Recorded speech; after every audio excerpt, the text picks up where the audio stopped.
Hello my beautiful people, welcome back to our channel Mondal and Roy. জন্মাষ্টমীর এই শুভ দিনে শ্রীকৃষ্ণের লীলা খেলায় সবার জীবন মেতে উঠুক। সকলকে জানাই জন্মাষ্টমীর শুভেচ্ছা। চলো আজ তোমাদের সাথে শেয়ার করি মন্ডল অ্যান্ড রয় পরিবারের জন্মাষ্টমী পুজোর কিছু মুহূর্ত। আমার নিজের জন্মদিন আসার আগেও আমার এত আনন্দ হয় না যতটা আনন্দ হয় আমার গোপু সোনার জন্মদিন আসার আগে। তাই জন্মাষ্টমী পুজোটা আজ হলেও প্রস্তুতি কিন্তু চলছে বেশ কিছুদিন আগে থেকে। আমরা প্রতিবারই রাত থেকে রান্না করা শুরু করি, কারণ আমাদের পুজোটা হয় দুপুরবেলা নাগাদ। তাই তেলে ভাজাগুলো যেমন তালের বড়া, নারকেল নাড়ু, মালপোয়া এগুলো আমরা শুরু করে দিই রাত্রিবেলায় বানানো। আর সকালবেলায় ভোগের রান্নাগুলো আমরা করি, যেমন পোলাও, ফ্রাইড রাইস, আলুর দম, পায়েস, লুচি এগুলো আমরা করি সকালবেলা। এখন শনিবার রাত প্রায় 11টা, নারকেল করা হয়ে গিয়েছে। এরপরে তালের বড়ার প্রস্তুতিটা করতে হবে আর মালপোয়ার। তারপরে গোপালের স্নানাভিষেক করিয়ে 12:30 একটা নাগাদ আমরা রান্নাগুলো করা শুরু করব। আপাতত এগুলো জোগাড়গুলো করে রাখছি যাতে এরপরে রান্না করার সময় খুব একটা আর অসুবিধা না হয়। আমরা গোপালকে তালের বড়া না দিয়ে তালের বড়া খাই না, এটা কোনো আলাদা করে নিয়ম না। সরস্বতী পুজোতে কুলনা খাওয়ার মতন এটা আসলে ছোটবেলা থেকেই আমাদের বাড়িতে হয়ে আসছে। আমরা জন্মাষ্টমীর পুজোর দিনকে প্রথম তালটা এনে গোপালকে তালের বড়া করে ওকে দিই, তারপরে নিজেরা খাই। এবার এখানে মালপোয়ার জন্য মিশ্রণটা তৈরি করে রাখা হচ্ছে। মামনি বলল যে মালপোয়ার মিশ্রণটা আগে থেকে একটু তৈরি করে রাখলে সুজিগুলো বেশ ভালো গুলে যায়, তাতে মালপোয়াটা বেশ ভালো ফোলে।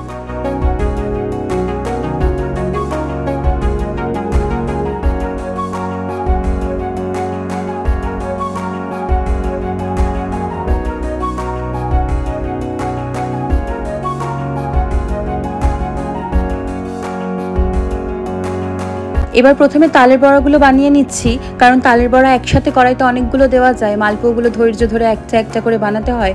তাই প্রথমে তালের বড়াগুলো বানিয়ে নেওয়া হচ্ছে।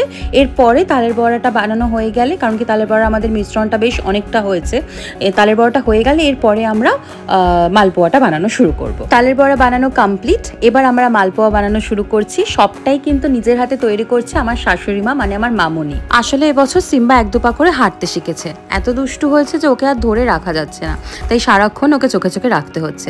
তাই ওকে সামলাচ্ছি আমি, আর মামনি রান্নার দিকটা দেখছে। আমি হয়তো খুবই সামান্য সাহায্য করতে পেরেছি, হয়তো একটু নারকেল কুচিয়ে দিলাম, একটু কাটাকুটি করে দিলাম, এর থেকে বেশি কিন্তু আমি কিছুই করতে পারিনি। সবটা একা হাতে করেছে আজ আমার মামনি। ভেবেছিলাম এগুলো গোপালকে স্নানাভিষেক করানোর পরে করব, কিন্তু সময় ছিল তাই স্নানাভিষেকের আগেই আমরা এগুলো করে ফেললাম, তালের বড়া আর মালপোয়াটা। এবার হচ্ছে গোপাল পুজোর আমার সব থেকে প্রিয় অংশ, সেটা হচ্ছে স্নানাভিষেক। আমি খুব ছোটোবেলা থেকে নিজের হাতে করে গোপালের স্নানাভিষেক করি। আমার তখন কত বয়স আমার তাও মনে নেই, তখন মা ছিল, মা শিখিয়ে দিত কোনটার পর কি দিতে হবে, কিভাবে স্নানাভিষেক করাতে হবে। আমি সেভাবে মা যা যা বলতো, যা যা হাতে দিত শুনে শুনে করতাম। এখন বড় হয়ে গেছি, নিজে মা হয়েছি, আর কদিন পরে হয়তো আমি আমার মেয়েকে শেখাবো যে এটা দাও মা, ওটা দাও, এবার মধু দাও, এবার ঘি দাও। অদ্ভুত লাগে ভাবলে, তবে হ্যাঁ অনেকগুলো বছর পেরিয়ে গেছে। আজ মা নেই, কিন্তু আজ মামনি আছে। আমার মাকে আমি সবসময় মামনির মধ্যেই খুঁজে পাই, আর এখন আমার নিজের মেয়ে আছে। আর কি চাই? আজ এই সব কিছুই আমার গোপালের আশীর্বাদে।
স্নানাভিষেক হয়ে গিয়েছে, এবার ওকে একটু পরিষ্কার করে নেব।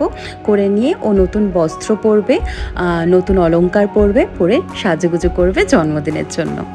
ভালো করে পরিষ্কার করে নিচ্ছে মামনি, যাতে ঘি না লেগে থাকে। আসলে পিতল তো, ঘি লেগে থাকলে একটু দাগ হয়ে যায়। এই বছর কিছু ব্যস্ততা আর শরীরটা একটু খারাপ থাকার কারণে অনলাইনেই সব শপিং করেছি। জামা, জুয়েলারিজ সব কিন্তু অনলাইনে কেনা। কারোর যদি লিঙ্ক প্রয়োজন হয় আমাকে অবশ্যই একটা কমেন্টে জানিও, আমি লিঙ্কটা শেয়ার করে দেবো। প্রতি বছরই আমি দোকানে গিয়ে নিজে পছন্দ করে কিনে আনি সব কিছু। এবছর আমি প্রথমবার অনলাইনে গোপালের জামা কিনেছি, অনলাইনে জুয়েলারিজ কিনেছি। আর এত ভালো জামা, এত ভালো জুয়েলারিজ আসবে আমি ভাবতেও পারিনি। আমি জুয়েলারিজ আর জামাগুলো দেখে জাস্ট আপ্লুত। জামাটা এত সুন্দর এসছে, তোমরা দেখতেই পাচ্ছ জামাটা মারাত্মক সুন্দর এসছে, একটুও কোথাও ছেঁড়া নেই, কোনো খুঁত নেই, অসম্ভব সুন্দর একটা জামা। আর শুধু জামা নয় কিন্তু, জামাটার সাথে দিয়েছে ম্যাচিং মুকুট এবং বাঁশি। আর যে জুয়েলারিগুলো দেখতে পাচ্ছ ওগুলোতে রয়েছে দুটো কানের, দুটো চুড়ি, কোমর বন্ধনী, একটা সীতাহার, একটা হার আর দুটো পায়ের তোড়া।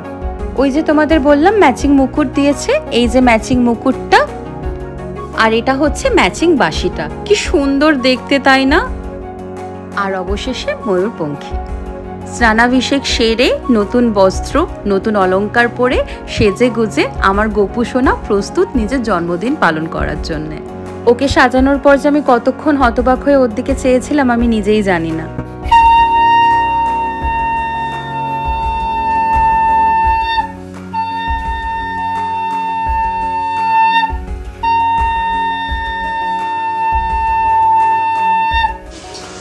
বলো এখন কি কি হচ্ছে এগুলো?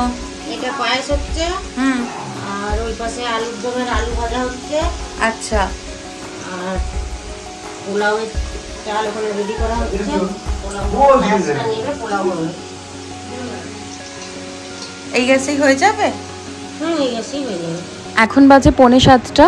দারুণ বৃষ্টি হচ্ছে। আসলে এখন না, কাল রাত 12:15 নাগাদ থেকে বৃষ্টি শুরু হয়েছে, এখনো হচ্ছে। বাসন্তী পোলাওয়ের চালটা ধুয়ে এখানে শুকাতে দেওয়া হয়েছে। এদিকে সুজি হয়ে গিয়েছে, সুজিটাকে ছড়িয়ে দিচ্ছে যাতে পরে কাটতে সুবিধা হয়। আর এদিকে চলছে লুচির প্রস্তুতি।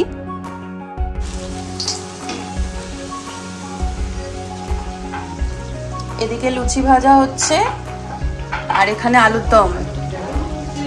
রান্না বান্না সারা হয়ে গিয়েছে সব, এবার সিম্বাকে তৈরি করার পালা। এই ধরনের হ্যান্ডমেড হেয়ার অ্যাক্সেসরিজ যদি কারোর প্রয়োজন হয় আমাকে কমেন্টে জানিও, আমি কার সাথে যোগাযোগ করতে হবে নাম্বার দিয়ে দেবো। গতকাল মিস্টার রয়কে বলেছিলাম যে এইবার গোপাল পুজোতে বেশি ফুল কিনে আনবে না, কারণ আমাদের ছাদে এত ফুল, বাড়িতে এত ফুল, বাড়ির গাছের ফুল তুলে আমি গোপালকে এবার সাজাবো, গোপালের পুজো দেবো। 3-4 রকমের জবা ফুল তুলে নিলাম, এদিকে কিছু গাঁদা ফুল তুলছি, আর এই যে তুলে নিচ্ছি কিছু নাকচাপা। মামনি দেখলাম আবার কয়েকটা মাধবীলতা, আবার এদিক থেকে কয়েকটা নয়নতারাও তুলে নিল। বাইরে ঝিরে ঝিরে বৃষ্টি পড়ছে, তাই সিম্বাকে ওর দাদুনের কাছে চিলেখোটার ঘরেই দাঁড় করিয়ে রেখেছি। ও বায়না করছে ছাদে আসার, কিন্তু এই ঝিরে ঝিরে বৃষ্টিটা গায়ে পড়লে ওর সাথে সাথে ঠান্ডা লেগে যাবে। এতক্ষণ ছাদের গাছের ফুল তুললাম, এবার আমাদের উঠানে আরেকটা গাছ আছে, বড় জবা গাছ, সেটাতে তুলতে এসছি। এই জবা গাছটি আমার দিদুনের হাতে লাগানো, বহু বছর আগে, সেই থেকে এখনো পর্যন্ত একইভাবে প্রত্যেকদিন ফুল দিয়ে যাচ্ছে। আর এই যে আমার গোপু সোনা সেজে গুজে তৈরি, এতগুলো চকলেট নিয়ে বসে আছে, আর ওইদিকে এত রান্না বান্না, তালের বড়া, মালপুও সব হয়েছে তার জন্য। এবার তোমাদের দেখাই আজ কি কি নিবেদন করা হয়েছে প্রসাদে। 7 রকমের ফল, 5 রকমের সন্দেশ, ক্ষীর, তারপরে গোপালের প্রিয় লাড্ডু। এটা খুব স্পেশাল একটা জিনিস, এটা হচ্ছে আমার শ্বশুর বাড়ি মানে কামারপুকুরের স্পেশাল সাদা বোঁদে। এদিকে আছে লুচি, 5 রকমের ভাজা আর সুজি। আর এই যে গোপুর সব থেকে প্রিয় তালের বড়া, নারকেলের নাড়ু, আর এদিকে মালপোয়া। আর রয়েছে বাসন্তী পোলাও, আলুর দম আর পায়েস। এখন বাজে দুপুর 12:30, সবেমাত্র পুজো শুরু হচ্ছে। যিনি পুজো করছেন তোমরা দেখতে পাচ্ছ, তিনি হচ্ছেন আমার শ্বশুর মশাই। মামনি পুজো শুরু হওয়ার আগেই সিম্বাকে একটু জল খাইয়ে দিচ্ছে, পুজো শুরু হলে আর খাওয়ানো যাবে না।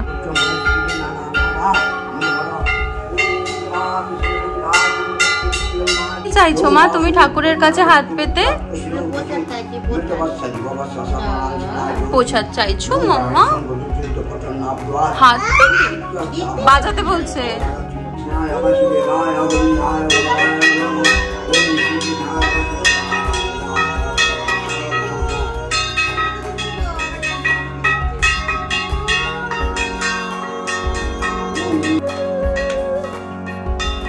করুণা সিন্ধু जगत्पते कपिशुक्रिकाकान्तराधाकान्त नमस्ते ओम गण नमो।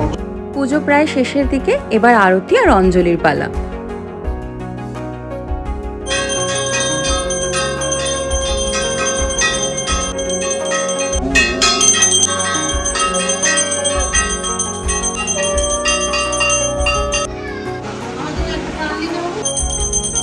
অঞ্জলি দেওয়া, দক্ষিণা দেওয়া সবই তো হলো, এবার প্রসাদ খাওয়ার পালা।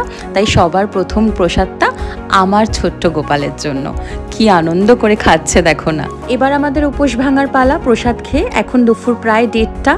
উপোস ভেঙে এই বাসন্তী পোলাও আর আলুর দমটা কিন্তু অমৃতর মতন খেতে লাগছে, অসম্ভব সুন্দর। আমাদের উপোস ভাঙা হয়ে গিয়েছে, সিম্বাকেও খাওয়ানো হয়ে গিয়েছে। এবার পাড়ার আশেপাশের বাড়িগুলিতে প্রসাদ দেওয়ার পালা। এবার পুজোটা একটু ছোট করেই করা হয়েছে, তাই সকলকে বাড়িতে গিয়ে প্রসাদ দিয়ে আসছি। অন্যবার একটু বড় করে হয়, সকলকে নিমন্ত্রণ করা হয়, তবে এইবার একটু ছোট করেই করেছি। সিম্বা আর একটু বড় হোক, তারপর না হয় আবার বড় করে হবে। মিস্টার রয়কে বলেছিলাম সকলকে প্রসাদ দেওয়ার জন্য পাতা কিনে আনতে, দেখলাম এরকম ফয়েল দেওয়া প্যাকগুলো কিনে এনেছে। তাতে কিন্তু ভারী সুবিধা হয়েছে, এতে দিলে কিন্তু সবকিছু একদম সুন্দর জায়গায় থেকে যায়, একটার সাথে আরেকটা লেগে যায় না। তোমাদের সাথে ভাগ করে নিলাম আমাদের পরিবার মন্ডলান রয় পরিবারের জন্মাষ্টমী পুজোর কিছু মুহূর্ত। তোমাদের কাদের কাদের বাড়িতে জন্মাষ্টমী পুজো হয়েছে আর তোমাদের ভিডিওটা কেমন লাগলো আমায় কিন্তু অবশ্যই কমেন্ট করে জানিও। ভিডিওটা ভালো লেগে থাকলে একটা লাইক করে দিও। তোমরা যদি আমাদের চ্যানেল মন্ডলান রয়তে নতুন সদস্য হও, অবশ্যই সাবস্ক্রাইব করো আমাদের চ্যানেল মন্ডলান রয়। বেল আইকনে কিন্তু অবশ্যই ক্লিক করে দিও সঠিক সময় নোটিফিকেশনটা পাওয়ার জন্য। সকলে ভালো থেকো, সুস্থ থেকো। আবার দেখা হবে অনেক নতুন নতুন ভিডিওস নিয়ে। জয় গোপাল, হরে কৃষ্ণ।